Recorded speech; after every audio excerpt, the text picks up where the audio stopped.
Magandang buhay mga suki, ito ngayon ang aking lunch for today. Ayan, naglagay ako mga suki ng bowl na maliit, tapos nilagyan ko sa gitna ng mas maliit pang bowl.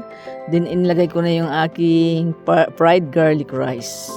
Ayan, ipla-flat lang natin siya mga suki hanggang sa dasik na dasik yung ating fried rice para mag-corty siya ng bilog. Dahil nag-iimbento lang ako mga suki, try natin ito.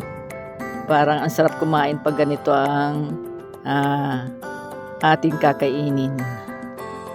Ayan, dadasik lang natin yan. Inilagay ko lang yung lahat ng aking nilutong fried rice. Hindi ko na silang pinakita mga suki yung aking pagluluto dahil mabilisan lang ito ang aking vlog. Ayan, dadasikin lang natin siya. Ayan. Nilagyan ko siya ng onion spring para masarap yung ating rice. Ayan. Para na din siyang yang chow. Ayan, lagay natin siya. Ayan, ang sarap mga suki niyan.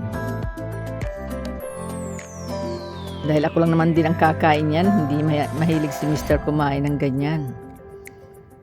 Ayan, then takpan natin siya mga suki at babalik rin lang natin siya. Charan! Sana hindi naman magkalat-kalat ang ating fried rice. Charan! Ayan. Yan, wala yung laman yung ating bowl sa gitna. Ayan, aalisin natin siya mga suki.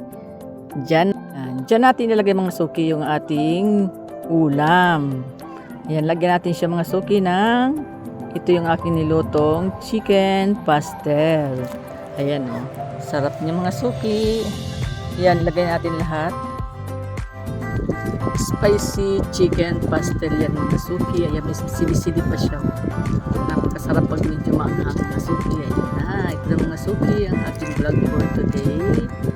Maraming salamat. God bless po. Bye-bye. Ingat po kayo.